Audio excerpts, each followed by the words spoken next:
सुनना, अब बात आती है कि यार इमेज फॉर्मेशन क्या है। ठीक है, तो मैं तुम्हें लास्ट क्लास में ही बता दिया था इमेज फॉर्मेशन हम कैसे काम करते हैं। इमेज फॉर्मेशन में हमने क्या क्या पढ़ा था, सुनो। हमारे पास कनकेव मिरर है एक, और एक कन्वेक्स है। ठीक है, एक कनकेव है और एक कन्वेक्स है। कनकेव में क्या करना था, दिमाग लगाना। कनकेव इस तरीके से था, ठीक है, और इसमें सेंटर ऑफ कर्वेचर यहाँ पर था, सॉरी फोकस यहाँ पर था, और सेंटर ऑफ कर्वेचर यहाँ पर था। वैसे कन्वेक्स कन्वेक्स में ये था, इसके अंदर पेंट और है, तो इसमें सारी चीजें इधर आ जाती थी, फोकस इधर आता था और सेंटर ऑफ कर्वेचर इधर आता था। ठीक है, हमने इसके अंदर पढ़े थे कनकेव के अंदर 6 केसेस, अब कौन कौन से वो मैं बताऊंगा, और इसमें पढ़े थे सिर्फ 2 केसेस। अब बात आती है कि 6 केसेस कौन कौन से। एक केस है जब ऑब्जेक्ट इन्फिनिटी पे रखा हुआ है, ठीक है। दूसरा केस है जब सेंटर ऑफ कर्वेचर के पीछे कहीं पे भी रखा हुआ है, लेकिन प्रिंसिपल एक्सिस होनी चाहिए। ठीक है, दूसरा केस क्या था, जब सेंटर ऑफ कर्वेचर पर है। तीसरा था सेंटर ऑफ कर्वेचर और फोकस के बीच में। पांचवा था फोकस पर, और छठा था ये जो पोल हो गया ना, पोल और फोकस के बीच में। ये 6 केसेस थे। मतलब ये कि जो कनकेव है ना, वो अलग अलग जगह पे अलग अलग तरह की इमेज बनाता है, इसीलिए हमको 6 केसेस पढ़ने पड़ते हैं।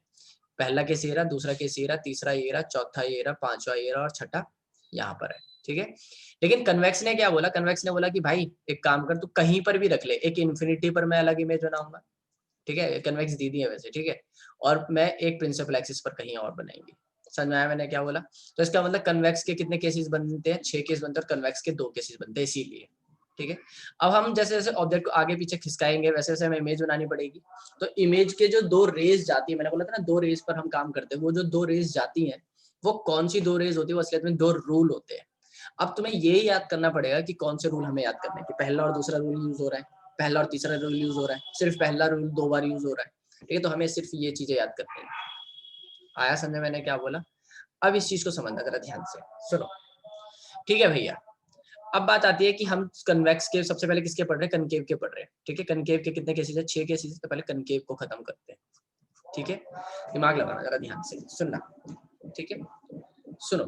कनकेव का कुछ इस तरीके से ऑफ मिरर बनता है, ये रहा। पेंट अंदर इधर की तरफ करूंगा, बाहर की तरफ, तो केव खाली है, तो इसका मतलब कनकेव है, बिल्कुल सही बात है। ये हो गई प्रिंसिपल एक्सिस, ये हो गया फोकस, और ये हो गया सेंटर ऑफ कर्वेचर। समझाया मैंने क्या बोला, दिमाग लगाना जरा ध्यान से। पहला केस क्या है, पहला केस हम पढ़ रहे हैं जब ऑब्जेक्ट कहां पे होता है, एट इंफिनिटी। कहां पर है ऑब्जेक्ट, एट इंफिनिटी। समझाया मैंने क्या बोला। अब दिमाग लगाना जरा ध्यान से कि ठीक है भैया, इंफिनिटी पर ऑब्जेक्ट है, तो अब कैसे इमेज फॉर्मेशन होगी, अब हमें ये समझाओ। सुनो, सबसे पहली बात, अगर ऑब्जेक्ट इन्फिनिटी पर है तो देखना यार, जरा ध्यान से सुनना। कोई भी ऑब्जेक्ट अगर इन्फिनिटी पे होता है ना, तो हम ये मानते हैं कि वो बहुत बड़ा है।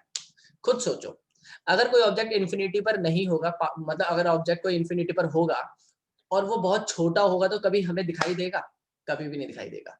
ऑब्जेक्ट इमेज ऑब्जेक्ट पर इन्फिनिटी पर जब है, तो वो बहुत बड़ा होना चाहिए भाई, तभी उसकी इमेज आप शायद देख पाओगे, है कि नहीं। सन बहुत बड़ा है तब जाके हमको दिखता है ना। स्टार्स बहुत बड़े होते तब जाके हमको दिखते हैं, तब भी वो इतने छोटे छोटे से दिखते हैं, है कि नहीं। प्लेनेट इतना बड़ा होता है फिर भी हमको जरा सा दिखाई देता है टेलीस्कोप के थ्रू।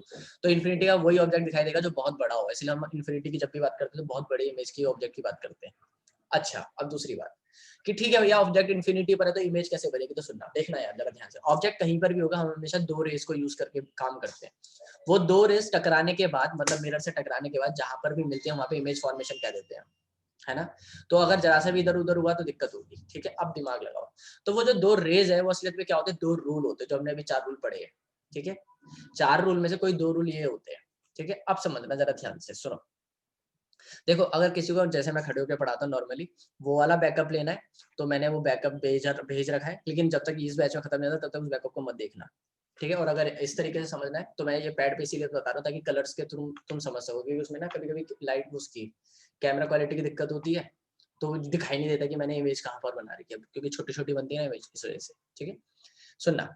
ऑब्जेक्ट अगर इन्फिनिटी पे तो बहुत बड़ा होगा, और ऑब्जेक्ट से इन्फिनिटी से जब लाइट आती तो वो कैसे आती है, इस चीज को समझना जरा ध्यान से, दिमाग लगाना और समझना। अगर ऑब्जेक्ट इन्फिनिटी पे तो पहली रे आती है पैरेलल प्रिंसिपल एक्सिस के। ठीक है, पहली रे पैरेलल आई। ठीक है, दिमाग लगाना जरा मैं क्या बोल रहा हूँ। पहली रे पैरेलल आती है प्रिंसिपल एक्सिस की। ठीक है, उसके बाद टकराती है, और टकराने के बाद कहाँ से पास होती है, टकराने के बाद पास होती है तुम्हारी इमेज फोकस से पास होती है। समझ में आया मैंने क्या बोला? कोई भी रे आई पैरेलल आई फोकस से टकराई और फोकस से पास होती है, ये हमें पता है। तो पहला केस हमें पता लग गया। यहाँ तक समझ में आया? पक्का समझ में आ रहा है? दूसरी रे भी इन्फिनिटी से आएगी। पक्का समझ में आ रहा है मैं क्या बोल रहा हूँ? यार म्यूट कर लो यार अपने आप को, प्लीज म्यूट कर लो, वरना मैं क्लास से रिमूव कर दूंगा, फिर मेरे को मत बोलना, ठीक है? क्योंकि डिस्टर्बेंस हो रही है और हम लेट वैसे हो गए हैं आज मेरी वजह से, ठीक है? सुनना जरा ध्यान से। अब तो पहली रे पैरेलल आई फोकस से टकराई और दूसरी रे भी क्या आएगी? पैरेलल आएगी। अब देखना जरा ध्यान से, देखो हम जब भी इमेज बनाते हैं ना तो सारी रेज ना ऊपर से आती है, लेकिन इस वाले केस में जो दो रेज आती हैं वो एक प्रिंसिपल एक्सिस के ऊपर से आती है, एक प्रिंसिपल एक्सिस के नीचे से आती है। अब तुम बोलोगे कि इसमें ऐसा क्यों हो रहा है, इसमें ऐसा क्या खास है? इसमें इसलिए ये खास है क्योंकि जो इन्फिनिटी से जब रे आ रही है ना, जो ऑब्जेक्ट बहुत बड़ा है, ठीक है, इसलिए वो दोनों साइड से कवर करता है उसको, ठीक है? वरना ऑब्जेक्ट हमेशा ऊपर ही रखा रहता है, प्रिंसिपल एक्सिस के ऊपर ही रखते हैं हम हमेशा ऑब्जेक्ट, इसीलिए ऊपर से ही दोनों रेज आती है। ये ऑब्जेक्ट बहुत बड़ा है इन्फिनिटी पर, इसलिए हम दोनों तरफ से रेज भेज रहे हैं, ठीक है? तो सुनना जरा ध्यान से, ये रे एकदम पैरेलल आई, प्रिंसिपल एक्सिस के पैरेलल आई, ठीक है? और कहाँ से पास हुई? पास हुई ये फोकस से, टकराने के बाद कहाँ से पास होगी? फोकस से पास होगी। आया समझे मैंने क्या बोला? पैरेलल आई और टकराने के बाद फोकस से पास होगी। और देखना है जरा, ये दोनों रेस कहाँ पर आके टकरा रही है? इस पॉइंट पे आके टकरा रही है, जिसका नाम क्या रखा हुआ है? फोकस रखा हुआ है। जिस पॉइंट का नाम क्या है? फोकस है। अगर यहाँ तक किसी को समझ में नहीं आया तो पूछ लेना भाई, ठीक है? यहाँ तक अब समझना जरा ध्यान से यार, ठीक है भैया? ये तो हमें समझ में आ गया कि ये ऑब्जेक्ट अगर इन्फिनिटी पे होगा तो इस तरीके से इमेज बनेगी। अब बात करते हैं इसके नेचर, साइज और पोजीशन की। सुनना, N for nature, S for size और P for position. Nature, size और पोजीशन आ रहा है समझ में मैंने क्या बोला? एक सेकंड, ठीक है? समझना, ठीक है? तो एनएसपी वाला नेचर, साइज, पोजीशन। अब देखना जरा, समझना, इस वाले केस में समझ लोगे एनएसपी तो अगली बार हर बार आसान हो जाएगा, ठीक है? सुनना, देखो पहली बात समझना, जहां से लाइट आ रही है, इधर की तरफ से लाइट आ रही है, ठीक है? और इमेज जो बन रही है वो देखो यहाँ पर बन रही है फोकस पर, है ना? मतलब जहां से लाइट आ रही है वो भी इधर की तरफ है और जहां पर इमेज बन रही है वो भी उसी साइड पर है। जब दोनों चीजें एक ही साइड पर होती हैं तो इसीलिए जो इमेज होती है ना वो रियल इमेज होती है। खुद सोचो, जो ऑब्जेक्ट रखा हुआ है वो इधर की तरफ रखा हुआ है और इमेज भी इधर ही तरफ बन रही है ना? जब ऑब्जेक्ट और इमेज दोनों एक ही तरफ बन रहे हैं तो इसीलिए उसका नाम क्या रख दिया? रियल इमेज रख दिया। साथ साथ में जो इमेज बन रही है ना वो उल्टी बनती है, ठीक है? अब तुम बोलोगे कि यार भैया फोकस पर इमेज बन रही है, क्या आपको कैसे पता उल्टी बन रही है? तो चलो तुम्हें यहाँ पर समझ नहीं आ रहा, तुम्हें अभी अगले केस में साफ साफ दिख जाएगा कि इमेज नीचे बन रही होगी प्रिंसिपल एक्सिस के, ठीक है? इसीलिए हम इसको क्या बोलेंगे? इन्वर्टेड। तो इमेज का नेचर कैसा हो गया? Real and inverted. पक्का समझ में आया मैंने क्या बोला? साइज की बात करते हैं। ऑब्जेक्ट इन्फिनिटी पर था, दिमाग लगाना मैं क्या बोल रहा हूँ? ऑब्जेक्ट इन्फिनिटी पर था। अगर ऑब्जेक्ट इन्फिनिटी पर है भाई तो ऑब्जेक्ट बहुत बड़ा रहा होगा। बिल्कुल सही बात, समझ आ रहा है मैं क्या कह रहा हूँ? ऑब्जेक्ट अगर इन्फिनिटी पर है तो ऑब्जेक्ट बहुत बड़ा रहा होगा। हाँ, और इमेज जो बन रही है, दिमाग लगाना, इमेज कहाँ बन रही है? इमेज जो बन रही है वो फोकस पर बन रही है, जो कि बिल्कुल छोटा सा है। समझ आया मैंने कहा ना? तो इमेज की साइज को क्या हुआ? बहुत छोटी हो गई भाई इमेज। तो इमेज को क्या बोलेंगे? हाईली, बहुत ज्यादा। हाईली वर्ड देखो तभी यूज होता है जब इन्फिनिटी की बात चलती है, ठीक है? तो इसीलिए इमेज क्या है? हाईली डिमिनिश्ड इमेज है, बहुत ही ज्यादा छोटी इमेज है। समझ में आया मैंने क्या बोला? कैसी इमेज है? हाईली डिमिनिश्ड इमेज है, ठीक है? यहाँ तक अब सुनना जरा ध्यान से कि ठीक है भैया, रियल इन्वर्टेड इमेज हो गई, हाईली डिमिनिश्ड इमेज हो गई, हमें समझ में आ गया। अब समझना जरा, दिमाग लगाना, सुनना जरा ध्यान से, सुनो, ठीक है भैया? पोजीशन की बात करते हैं। पोजीशन तो यार साफ दिखाई दे रही है, इमेज कहाँ बन रही है? At F. तो पहला केस समझ में आ गया होगा तुम लोगों को कि पहले केस में, और एक चीज और याद रखो कि हमने इसमें कौन सा रूल यूज करा है? पहला पहला दो बार रूल यूज करा है, ठीक है? एक यही केस है जो पहले, सिर्फ पहले रूल से ही काम चल जाता है, वरना हर एक केस में कम से कम तुम्हें दो रूल्स की जरूरत पड़ेगी। अब वो कौन से दो रूल होंगे वो तुम पर डिपेंड करता है, कौन सा यूज करोगे, आगे पढ़ लेंगे हम। अभी के लिए तुम्हें समझ में आ गया। जिसको देखो, बार बार मैं लास्ट क्लास की तरह अभी भी बोल रहा हूँ कि मैं बार बार नहीं बोलूंगा तुम्हें समझ में आया है कि नहीं, ठीक है? समझ में नहीं आएगा तो वहीं पे मुझे बोल देना कि भैया मुझे समझ में नहीं आया, ठीक है? और जिनके भैया नेचर का भैया समझ में नहीं आया, ठीक है, जो आपने भैया ठीक रियल है, का ठीक है, बताया। ठीक है भाई, ठीक है। नेचर बोलने के बाद समझ में आ गया मुझे, चुप हो जाया करो उसके बाद। दूसरी बात है, किसी ने, कई सारों ने रूल्स भी नहीं पढ़े, तो मैं रूल्स को भी रिवाइज करा रहा हूँ साथ साथ में, ठीक है? तो इसीलिए साथ साथ समझते रहना भाई। मेरे को पता है कि तुम्हें क्या समझ में नहीं, एक वर्ड बोलते ना तो मुझसे समझ में आ जाता है कि तुम्हें क्या टॉपिक समझ में आया, इसलिए रिपीट मत करा करो। ऑनलाइन क्लास है, ऑफलाइन नहीं है, ठीक है? क्योंकि एक बार तुम अपने आप को अनम्यूट करते हो ना तो टाइम खाता है। सुनो इधर, अब नेचर का सुनो इधर। देख, ऑब्जेक्ट इधर की तरफ रखा हुआ है, है कि नहीं, ऑब्जेक्ट इधर कहीं पर रखा हुआ है, ठीक है। अगर ऑब्जेक्ट इधर कहीं पर रखा हुआ है, दिमाग लगाइए, ऑब्जेक्ट अगर इधर कहीं पर है तो इसीलिए बोला जा रहा है ना कि ऑब्जेक्ट इधर है, तो इसीलिए इमेज भी इधर बन रही है ना। मतलब ऑब्जेक्ट की इधर तरफ है और इमेज भी इधर की तरफ है, मिरर के दोनों एक ही तरफ है, इस वजह से बोला जा रहा है कि रियल इमेज है। समझा आया मैंने क्या बोला? अगर ऑब्जेक्ट और इमेज की मिरर में, सिर्फ मिरर में, लेंस में नहीं, मिरर में ऑब्जेक्ट जिधर की तरफ है और इमेज भी उधर की तरफ बन रही है, तो उसको कहते हैं रियल इमेज, ठीक है। तो खुद देख लेना, ऑब्जेक्ट भी इधर की तरफ था, इमेज भी इधर की तरफ है, तो उसको रियल इमेज बोला जा रहा है, ठीक है। इन्वर्टेड क्यों बोला गया, अभी अगले केस में देखो सही से क्लियर हो जाएगा। वैसे इसमें दिखाई नहीं दे रहा, असलियत में इमेज इसमें नीचे बन रही है, ठीक है। मतलब प्रिंसिपल एक्सिस की उल्टी साइड बन रही है, नीचे की तरफ बन रही है, ऐसे में बन रही है, मतलब नीचे की तरफ बन रही है, ठीक है। अगले केस में साफ साफ दिखाई देने लग जाएगी ये चीज, सब तो बोलेगा कि हाँ बिल्कुल सही बात है, ठीक है। यहाँ तक समझ में आया मैंने क्या बोला? अब समझना ध्यान से, ठीक है। तो ये कौन सा केस हो गया? इन्फिनिटी का केस हो गया, जब ऑब्जेक्ट इन्फिनिटी पर होता है। अगर किसी को समझ में नहीं आया तो भाई पूछ लेना। अगला समझो, सेकंड केस। सेकंड केस है जब ऑब्जेक्ट कहाँ पे रखा होता है, बताना जरा ऑब्जेक्ट कहाँ पे रखा होगा? अब रखा होगा behind centre of curvature, centre of curvature के कहीं पीछे, खुद देख लो। एक ऑब्जेक्ट इन्फिनिटी का हो गया, अब केस आएगा जब सेंटर ऑफ कर्वेचर के कहीं पीछे रखा हुआ होगा, है कि नहीं? तो सुनना जरा ध्यान से, बिहाइंड सी, ठीक है। सुनना, ये कौन सा मिरर हो गया हमारा? ये हो गया हमारा कनकेव मिरर, ठीक है। ये हो गई प्रिंसिपल एक्सिस, समझ आया मैंने क्या बोला? ये हो गया फोकस, ये हो गया सेंटर ऑफ कर्वेचर। अब ऑब्जेक्ट कहाँ पर रखा हुआ है? ऑब्जेक्ट रखा हुआ है आपका सेंटर ऑफ कर्वेचर के कहीं पीछे। इसको मैं किसी और कलर से बना देता हूँ, ठीक है। ऑब्जेक्ट कहाँ रखा हुआ है? सेंटर ऑफ कर्वेचर के कहीं पीछे। आया समझ में मैंने क्या बोला? ठीक है। अब दिमाग लगाना जरा ध्यान से। तो अब देखो, अब बात आती है कि यार भैया रूल कौन सा यूज करेंगे, ठीक है। अब बात आती है रूल कौन सा यूज करेंगे। तो पहला रूल तो ज्यादातर यूज होता है, तो पहला रूल तो चुपचाप आंख बंद करके यूज कर लो कि पहली रे पैरेलल जाएगी, ठीक है, और टकराने के बाद वो फोकस से पास होगी। आया से यहीं तक ले लेते हैं इसको, चलो। समझ में आया मैंने क्या बोला? पहली रे पैरेलल जाएगी और टकराने के बाद फोकस से पास होगी, ये गई और टकराने के बाद फोकस से पास होगी, तो पहले रूल से हमारी ये इमेज आ गई। हमें कम से कम दो लाइन, मतलब दो लाइन की जरूरत पड़ती है। दूसरा केस हम क्या यूज करेंगे? दूसरा तुम ये यूज कर सकते हो कि दूसरी रे चाहे तुम सेंटर ऑफ कर्वेचर से भेज दो। देखो दूसरी रे भेजनी है, अब चाहे तुम इसमें दूसरा रूल यूज करो चाहे तीसरा रूल यूज करो। दूसरा रूल क्या कहता था कि फोकस से भेजो पैरेलल हो जाएगी, और तीसरा रूल क्या कहता था? सेंटर ऑफ कर्वेचर से भेजो, सेंटर ऑफ कर्वेचर से वापस आ जाएगी। तुम दोनों यूज कर लो, दोनों पे जहां पर इमेज बननी चाहिए वहीं पर बनेगी, कोई दिक्कत नहीं आएगी। समझाया मैंने क्या बोला? लेकिन मैं कौन सा यूज करता हूँ रूल? मैं यूज करता हूँ सेंटर ऑफ कर्वेचर वाला रूल, मतलब तीसरा रूल। अब तुम बोलोगे तीसरा रूल क्यों यूज करते हो यार भैया?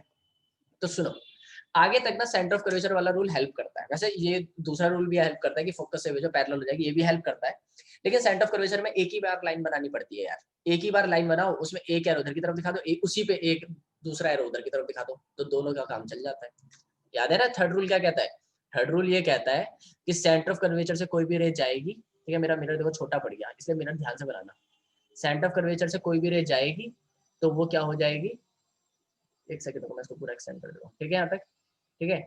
अब रूल क्या कहता है कि सेंटर ऑफ कर्वेचर से कोई भी रे आएगी, ठीक है, ये देखो यहाँ पर आ रही है और वहीं से टकरा कर वापस चली जाएगी। ये दोनों रेस कहाँ टकरा रही है? ये दोनों रेस यहाँ टकरा रही है, और यहीं पर क्या बनेगी? हमारी इमेज बनेगी। यहीं पर क्या बनेगी? इमेज। मान लो ऑब्जेक्ट हमारा ए और बी था, तो इमेज देखो उल्टी बन रही है कि नहीं? तो ये क्या बनी? ए ऊपर आ गया, बी नीचे चला गया, ए डैश बी डैश बोलते हैं इसको, ठीक है। और अब तुम्हें एक और चीज क्लियर हो गई होगी, मैंने बोला था ना पिछले सेशन में, पिछले वाले उसमें, कि ये क्या बनेगी? उल्टी इमेज बनेगी। उल्टी इमेज बनी इसीलिए देखो ये इन्वर्ट हो गई। समझ में आया मैंने क्या बोला? पक्का समझ में आ रहा है मैं क्या कह रहा हूँ? ठीक है। तो अब इसका एनएसपी पता करते हैं, अगर नहीं समझ में आया तो दोबारा समझो, ठीक है। मैं लिख देता हूँ एनएसपी, नेचर, साइज और पोजीशन। सुनना मैं क्या बोल रहा था? मैं ये बोल रहा हूँ कि ऑब्जेक्ट इन्फिनिटी पर है, मुझे कोई से भी दो रूल यूज करने हैं। मैंने पहले वाले केस में तो पहला पहला रूल यूज करके बनाया था, इस वाले केस में मैंने पहला रूल यूज करा जो क्या कहता था कि पैरेलल भेजो और फोकस से पास होगी। देखो ये वाली रे हो गई वो पास, ठीक है, ये वाली रे, ठीक है। और दूसरा के रूल क्या कहता था? दूसरा रूल ये कहता था कि पैरेलल भेजो, ठीक है, और वो सॉरी सेंटर ऑफ कर्वेचर से भेजो, वहीं से वापस आ जाएगी, ठीक है। तो ये देखो ये रे वो रूल है कि नहीं? सेंटर ऑफ कर्वेचर से भेजा, वहीं से वापस आ गया, और दोनों रेस जहां पर जाके मिल रही हैं, दोनों रेस जहां पर जाकर मिल रही हैं वो यहाँ पर इमेज बन गई ए डैश बी डैश। बताओ भी किसी को समझ में नहीं आया तो समझ में आ रहा है? तो और अगर मान लो तुम में से किसी ने बोला कि यार भैया अगर मैं फर्स्ट और सेकंड रूल यूज कर लेता तो क्या होता, तो कुछ भी नहीं होता, सेम बनता। मैं बना के दिखाऊं क्या? ये देखो, ये रहा तुम्हारा कनकेव मिरर, ठीक है। मैं ये बोल रहा हूँ कि ये फोकस यहाँ पर है, सेंटर ऑफ कर्वेचर पे यहाँ पर है, ऑब्जेक्ट यहाँ पे रखा हुआ है, यही तो बन रहे हैं हम। ये रे गई यहाँ से टकरा कर वापस आ गई। दूसरा मैं क्या बोल रहा हूँ, अभी हमने यूज करा सेंटर ऑफ कर्वेचर से भेजकर, अगर तुम अपनी मर्जी चलाकर फोकस से भेज दोगे और टकरा कर वापस भेजोगे तो तब भी इमेज सेंटर ऑफ कर्वेचर और फोकस के बीच में बन रही है, जो कि यहाँ पर भी हो रहा था, वही यहाँ पर हो रहा है कि नहीं भाई? तुम चाहे इस वाले में दूसरा रूल यूज करो, चाहे तीसरा रूल यूज करो, पहला तो करना पड़ेगा, ठीक है। उसका चाहे तुम दूसरा रूल यूज करो, चाहे तुम तीसरा रूल यूज करो, तुम्हारी मर्जी है। और जरूरी नहीं है पहला भी करना पड़ेगा, तुम दूसरा और तीसरा यूज कर लो, तब भी इमेज यहीं पर बनेगी। वो तुम पर डिपेंड करता है। लेकिन कभी कभी होता है कि कभी कभी ना रूल लगते नहीं है, ठीक, कभी कभी आपको सोचना पड़ता है, अभी आगे पढ़ लेंगे हम केसेस में। लेकिन इसमें आप चाहे पहला और दूसरा लगा लो, पहला तीसरा लगा लो, चाहे दूसरा तीसरा लगा लो, कोई सा भी लगा लो, पहला दूसरा लगा लो, जो आपकी मर्जी है कि नहीं? देखो दोनों केस मैंने बता दिया, दोनों में इमेज सही बनती है। आया समझ? मैंने क्या बोला? चलो नेचर की बात करते हैं। इमेज जिधर है ऑब्जेक्ट, सॉरी ऑब्जेक्ट जिधर है उधर ही इमेज बन रही है, इसीलिए रियल इमेज है। याद आ रहा है? इसलिए कौन सी इमेज है? रियल इमेज है। साथ साथ में उल्टी इमेज बन रही है, इसीलिए उसको क्या बोला जाएगा? इन्वर्टेड बोला जाएगा। अभी समझ में आ गया होगा इन्वर्टेड का, है ना? पिछले वाले में समझ नहीं आ रहा था, इसमें साफ समझ में आ रहा है कि अगर ऑब्जेक्ट ऐसे है तो इमेज ऐसे बन रही है।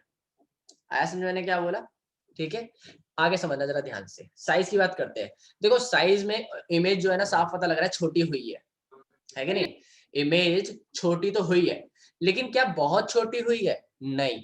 इसीलिए क्या वर्ड यूज किया जाएगा? डिमिनिश्ड। हाईली डिमिनिश्ड मत यूज कर लेना, क्या वर्ड यूज करोगे? डिमिनिश्ड। पक्का समझ आया? पोजीशन की बात करते हैं। इमेज कहाँ बन रही है? साफ पता लग रहा है यार, बिटवीन सी एंड एफ। भाई मैं बोलूंगा नहीं कि समझ में आया कि नहीं, प्लीज बता देना अपने आप ही, इतनी ईमानदारी अपने आप दिखा देना, ठीक है? वरना तुम्हारा ही नुकसान है, मेरे को कोई दिक्कत नहीं है, ठीक है? यहाँ तक समझ में आया मैंने क्या हो रहा है? Between C and F. आगे बढ़ते हैं।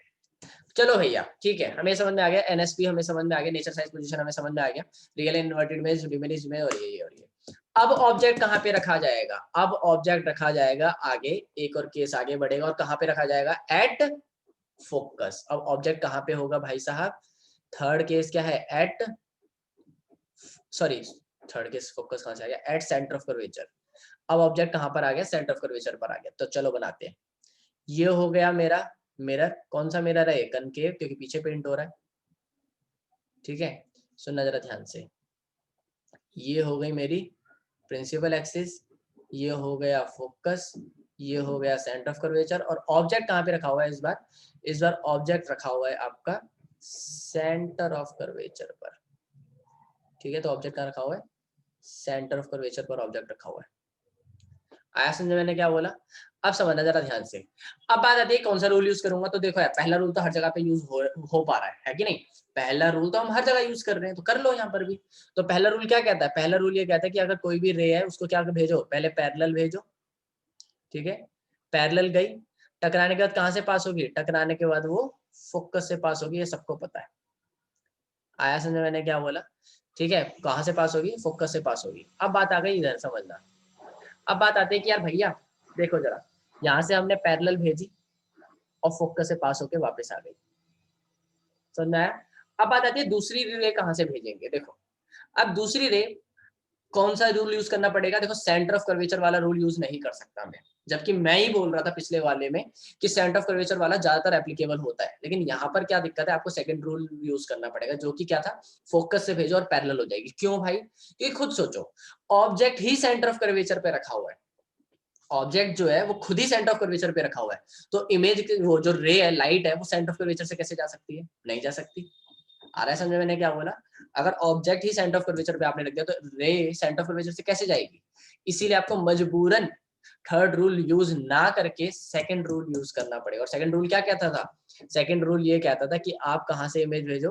वो रे भेजो फोकस से, जो कि टकराने के बाद क्या हो जाएगी? टकराने के बाद पैरेलल हो जाएगी। याद है ना हमने क्या पढ़ा था? टकराने के बाद कहां से जाएगी? पैरेलल जाएगी। बस हमारा थोड़ा सा गलत बना है, ठीक है, एक सेकंड रुक जाओ, थोड़ा सा ये गलत बना है हमारा, ठीक है, वरना हमारा सब कुछ सही होता। और वो ये गलत हुआ है, मैं बता देता हूँ। इस वाले में यही तो फायदा है, अपनी मर्जी से कभी भी रे मिटा लो, कभी भी रे लगा लो, है कि नहीं? देखना जरा ध्यान से,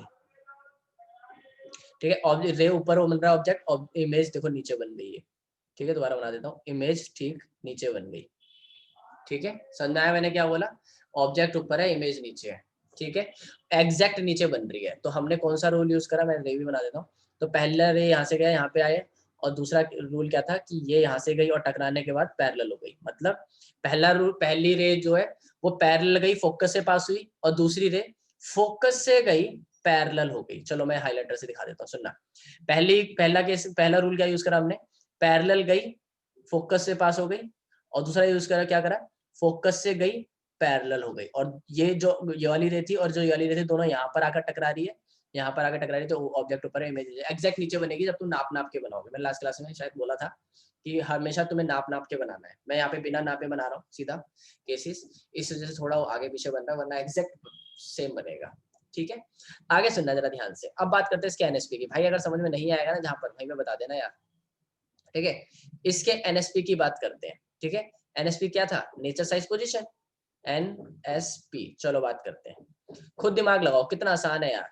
इधर की तरफ ऑब्जेक्ट है, इमेज भी इधर ही बन रही है, तो इसीलिए इमेज क्या हुई, रियल। ऑब्जेक्ट ऊपर है, इमेज नीचे बन रही है, इसीलिए इन्वर्टेड। ऑब्जेक्ट तो हमेशा ऊपर होगा भाई, ठीक है। इमेज ऊपर नीचे कभी भी हो सकती है, कहीं भी हो सकती है। साइज की बात करते हैं, देख रहे हो साइज एग्जैक्ट सेम लग रहा है भाई। अगर ये जो 628 केस है ना, अगर ये इस क्लास में समझ नहीं आए ना, तो अगली क्लास में जो मैं ट्रिक बताऊंगा इसको याद करने की, वो तुम समझ नहीं पाओगे, पहले बोल रहा हूँ। ये याद कराना, ये समझाना, ये मेरी जिम्मेदारी है, समझ रहे हो मैं क्या बोल रहा हूँ। लेकिन ये जिम्मेदारी भी तब होगी जब तुम इस क्लास में थोड़ा सा भी दिमाग लगा लोगे। तुम्हें याद करने के लिए कुछ नहीं कह रहा मैं, याद करा दूंगा मैं, मेरी जिम्मेदारी है। बस इतना याद रख लो कि तुम्हारे दिमाग में अगर अब ये घुस गया ना, तो अगली क्लास में जो मैं ट्रिक बताऊंगा वो तुम्हें ऐसे याद हो जाएगा पूरा टॉपिक, ठीक है। तुम्हें याद कर, तुम चाहोगे भी ना, नहीं नहीं मैं याद नहीं करना चाहता, फिर भी दिमाग में घुसते हुए चले जाएगा भाई वो, ठीक है। अच्छा साइज की बात करते हैं, सेम साइज है तो इसीलिए सेम साइज की इमेज बन रही है। पोजीशन क्या है, ऑब्जेक्ट कहाँ पे था, एट सी, इमेज भी एट सी, क्योंकि उसके ठीक नीचे बन रहा है। यहाँ तक जिसको समझ में नहीं आया पूछ लेना भाई और बहनों, ठीक है। मैंने इस वाले में एरो नहीं बनाया, मैं इस वाले में एरो भी बना देता हूँ, ये लो, ठीक है। यहाँ तक समझ में आया मैंने क्या बोला, तो यहाँ का आपको एनएसपी समझ में आ गया। अब अगला केस कहाँ पर होगा, 10 मिनट बच्चे क्लास के, फटाफट से बोलो कहाँ पर होगा ऑब्जेक्ट। अब ऑब्जेक्ट रखा होगा आप सी और एफ के बीच में, है कि नहीं। ऑब्जेक्ट कहाँ पे रखा होगा, सी और एफ के बीच। अच्छा इसका नाम अगर मेरे को रखना हो तो मैं कैसे रखूंगा, ऑब्जेक्ट हो गया ए बी और इमेज हो गई ए डैश और बी डैश। आया समझे मैंने क्या बोला, ठीक है भाई, बहुत बढ़िया, बहुत आसान था ये। चलो अगला देखते हैं। अब ऑब्जेक्ट कहाँ पे रखा हुआ है, ऑब्जेक्ट रखा हुआ है, चौथा केस है, between C and F. Object कहाँ पे रखा हुआ है, सी और एफ के बीच में रखा हुआ है। समझ में आया मैंने क्या बोला, ऑब्जेक्ट कहाँ पे रखा हुआ है भाई और बहनों, सी और एफ के बीच में रखा है भैया। चलो ठीक है, ऑब्जेक्ट अगर सी और एफ के बीच में रखा हुआ है, तो अब इसको हमको थोड़ा सा समझना पड़ेगा और थोड़ा सा एक्सटेंड करना पड़ेगा। अब समझना, ठीक है। सुनो भैया, ये तो चलो समझ में आ गया, ये मेरे ऑब्जेक्ट, ये कौन सा मिरर है भाई, पीछे पेंट कर रहे हो तो भैया ये कौन सा होगा, कनकेव होगा, बिल्कुल सही बात। ये कौन सी रे, प्रिंसिपल एक्सिस है। ये कौन सा पॉइंट है, ये फोकस पॉइंट है। और ये कौन सा पॉइंट है, सेंटर ऑफ कर्वेचर पॉइंट। और ऑब्जेक्ट कहाँ पे रखा हुआ है भाई और बहनों, ऑब्जेक्ट रखा है सेंटर ऑफ कर्वेचर और फोकस के ठीक बीच में रख दिया। ठीक बीच में जरूरी नहीं है, कहीं भी रख सकते हो, बीच में होना चाहिए बस, ठीक है। चलो पहला केस क्या, मतलब पहली रे कहाँ से जाएगी भाई, सबको पता है पहली रे तो पैरेलल ही जाती है। पहले केस में भी पैरेलल गई थी पहली रे, दूसरे केस में भी पहली रे पैरेलल थी, तीसरे केस में भी, और अब ये चौथा केस है, तो इसमें कौन सा हम पीछे हटेंगे, इसमें भी सेम, पहली रे पैरेलल भेजो, टकराएगी, टकरा कर वापिस आ जाएगी। आया समझ में, बोलो नहीं आया समझ में भाई, पहली रे पैरेलल भेजो और फिर टकरा कर वापिस आ जाएगी, सबको पता है ये बात। आया समझ मैंने क्या बोला। दूसरी रे, अब बात आती है कि भैया सेंटर ऑफ कर्वेचर वाला रूल यूज कर सकते हैं, क्योंकि वो तो पीछे छूट गया। आप फिर भी कर सकते हो, देखो इमेज हमेशा रे हम ऐसे में भेज रहे थे, है ना। मतलब ये कि जब भी हमको रे भेजनी होती तो हम ऐसे करके भेजते थे, है ना, या फिर ऐसे करके भेजते थे। तो क्या हो गया, इस बार नीचे से भेज दो, क्योंकि भाई ऑब्जेक्ट तो बहुत बड़ा होगा, लाइट तो दोनों तरफ से आ रही है। तो रे हमने क्या करा, हमने रे को थोड़ा सा इस तरीके से भेजा। मैं इस मिरर को थोड़ा सा एक्सटेंड कर देता हूँ पहले, ठीक है। मैंने इस बार क्या करा, इस रे को ना यहाँ से भेजा, देखना जरा ध्यान से, नीचे से भेजा जो टॉप को छूते हुए जा रही है, ठीक है। यहाँ पे इसको मिरर को ऐसे बढ़ा लो, जो टॉप को छूते हुए जा रही है, समझ आया। और जो सेंटर ऑफ कर्वेचर से रे जा रही है, चाहे देखो मैं ये बोलता था कि सेंटर ऑफ कर्वेचर से ऐसे, जैसे सेंटर ऑफ कर्वेचर है ये, है ना, तो हमेशा हम पढ़ते थे कि ऐसे रे जाएगी, यहाँ से जाएगी और यहाँ से वापस आएगी, यही पढ़ते थे। तो क्या हो गया यार, नीचे से भेज दो इस बार, नीचे से भेजोगे तो रे ऐसे गई है और यहाँ से वापस आ जाएगी। कोई दिक्कत है क्या इसके अंदर? नहीं, बिल्कुल भी दिक्कत नहीं है। यहाँ से गई है और यहीं से वापस आ जाएगी और ये रे आगे जाकर इससे देखो यहाँ पर टकराएगी, ठीक है। अगर जरा सी भी कंफ्यूजन लग रही है, अगर जरा सी भी कंफ्यूजन लग रही है तो कोई दिक्कत नहीं है। पहली रे पैरेलल भेजी थी, फोकस से पास करी थी, दूसरी रे फोकस से भेजो, पैरेलल कर दो, आराम से वहीं पे टकराएगी जहां पे अभी टकरा रही है, मतलब सेंटर ऑफ कर्वेचर के पीछे। आया समझ में मैंने क्या बोला? पक्का समझ में आ रहा है? तो मैंने जो रूल यूज करा है, मैंने रूल यूज करा है पहला और तीसरा। अरे यार मैं हर जगह लिख देता है, कोई बात नहीं। मैंने जो रूल यूज करा है पहला और तीसरा, मैं तुम्हें बोल रहा हूँ कि तुम पहला और दूसरा रूल भी यूज करोगे तो कोई दिक्कत नहीं, बिल्कुल सही आएगा आंसर। आया समझे मैंने क्या बोला भाई और बहनों? ठीक है भाइयों बहनों, अपनी सरकार है ना। चलो ठीक है, यहाँ पर आया ए और यहाँ पर है बी। अब ऑब्जेक्ट ए उल्टा कर दिया तो ए डैश और बी डैश। पक्का समझ में आ रहा है मैं क्या कह रहा हूँ? भाई जिसको समझ में नहीं आएगा तो बता देना भाई, शर्माने की बात नहीं है, अपना ही घर है, ठीक है। सुनना, चलो एनएसपी पता करते हैं। एनएसपी का मतलब होता है नेचर, साइज और पोजीशन, ठीक है। चलो नेचर की बात करते हैं। देखो यार, ऑब्जेक्ट भी इधर है, इमेज भी इधर है, दोनों एक तरफ है, तो रियल और नीचे बन रही है इमेज, इसीलिए इन्वर्टेड। अपने दिल पर हाथ रखना और बताना समझ में आया है कि नहीं, है ना। साइज की बात करते हैं। देखो यार भाई ध्यान से देख रहा हूँ भाई, साइज देख रहा हूँ भाई, भाई बड़ा हो दिख रहा है भाई ऑब्जेक्ट से, बिल्कुल सही बात है। ऑब्जेक्ट जितना बड़ा होगा इमेज का साइज उससे भी बड़ा है, तो इसका मतलब इमेज क्या हो गई, बड़ी हो गई, है ना। तो छोटी जब होती थी तो उसके वर्ड यूज करते थे डिमिनिश, और बहुत छोटी होती थी तो यूज करते थे हाईली डिमिनिश। अब बड़ी हुई है इमेज तो क्या वर्ड यूज करेंगे, एनलार्ज्ड। क्या वर्ड यूज करेंगे, एनलार्ज्ड, ठीक है। और पोजीशन क्या है ऑब्जेक्ट की, पोजीशन सबको पता है भाई, behind C, centre of curvature के कहीं पीछे। अभी भी बोल दो भाई समझ में नहीं आया, ऐसा पाप लगेगा ना जिसने बोल दिया कि समझ में नहीं आया। भाई बता रहा हूँ मैं, समझ में आया मैंने क्या बोला? अच्छा कोई बताएगा मुझे अगला केस क्या होगा? भाई कोई मुझे बताएगा? ये कलरफुल से समझ में आ रहा है ना भाई? ठीक है, ताकि तुम्हें रेज अलग अलग साफ साफ दिखाई दे, इसलिए बनाया जा रहा है इस तरीके से, ठीक है। बताना जरा। और उसमें क्या होता है, जैसे इमेज यहाँ पे बनती है ना, ये जैसे समझ नहीं आती, जैसे अभी तो समझ में आ रही है, छोटे केस में समझ नहीं आती, इस वजह से दिक्कत, इस वजह से मैंने सोचा इससे पढ़ाऊंगा, ठीक है। अगला केस एक बच्चा बोल रहा है फोकस पे, बिल्कुल सही बात है। सूरज तेरे को कैसे पता?